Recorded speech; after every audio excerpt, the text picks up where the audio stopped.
Hello, so great. Nkrenjamo na? Nadi, we just witnessed Black Label honoring fans. It's pushing the belief that fans are just like are not just people who are making noise; they are analysts as well. How do you feel about this Black Label initiative? Yeah, to be honest with you, now that I'm part of the creative process of the documentary, I can share more stories actually. But just to answer your question about the fans, I think the documentary is the story about the fans.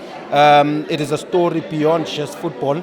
It's a story that also shows the importance of fans in South African football from both clubs. But more check it documentary as it progresses, even in the second episode, we do bring you into the experience of all 16 teams from 2 to 4 to 16. But maybe let me just give a lot of people that are behind the scenes credit. Let me give Ukiren, who's the executive producer. Let me give Unonjabulo. Let me give Jack as well as Gareth. Let me give the producer Angela Fandimera some credit. I think she's been the most hard-working person in this project.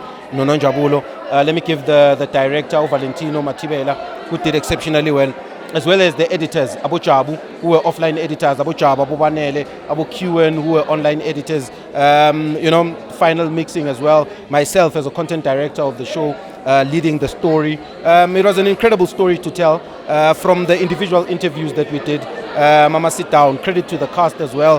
People like Abu Victor Hlongwane, Itumele Nkune, Bernard Park, Odi Horn, who just came here. I don't know who I'm forgetting, Ulinda Mtambo, as well as the fans. Papa Wawa, Vuyo Chipim, Kovu, PhD, Lady D, to see them and their face, as more especially as the face of South African fans, to see them part of this is huge for me. It's huge for them personally. Credit to Autamu Chifunkoko as well, as a person who's done exceptionally well for his career. I think he's the reference if you are talking about who's the champion coach. Started in 2017 with a passion for coaching, with a passion and for his love for Orlando Pirates. Now he's one of the best development coaches we have in the country in terms of APC Mutsepe. I think he's just qualified as well for a Nedbank Cup.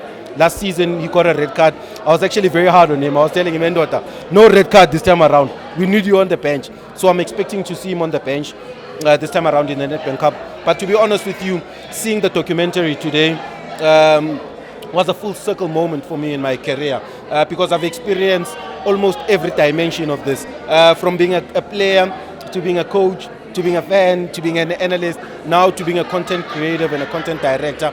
It's actually a full circle moment, and I hope that when people look at me, there's a blueprint. Do you still want to be the coach? And when are you going to be on the bench? To be honest with you, do I still want to be a coach? Maybe not head coach. What happened for you not to be a head coach? Are you comfortable where you are, or because the reason why I'm asking, you were so passionate of being a coach, so and then Actually, I'm a better coach than I'm an analyst. The people that have seen me will tell you that I'm an incredible football coach. But I think also I understood my disadvantages. Number one was not playing professional football. Number two was young.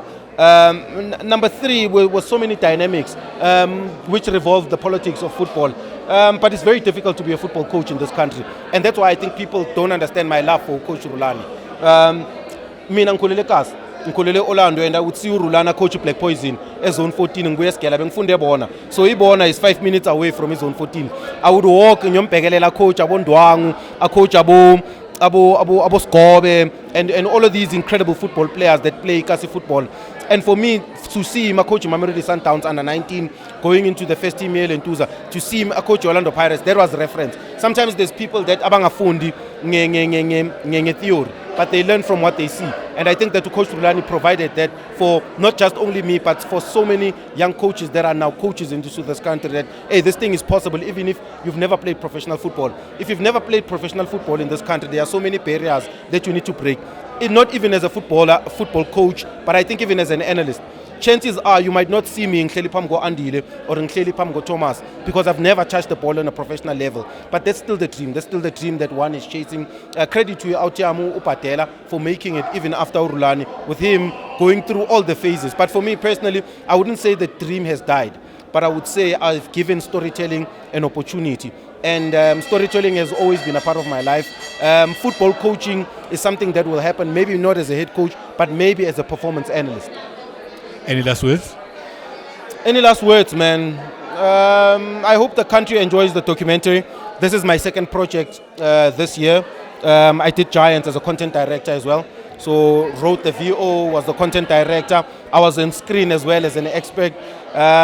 This time around, I'm a fully content director.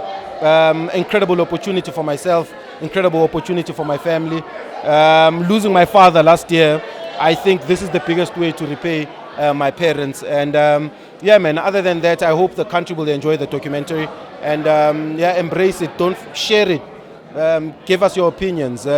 This was made with love and soul. Thank you so much. Thank you, Jam.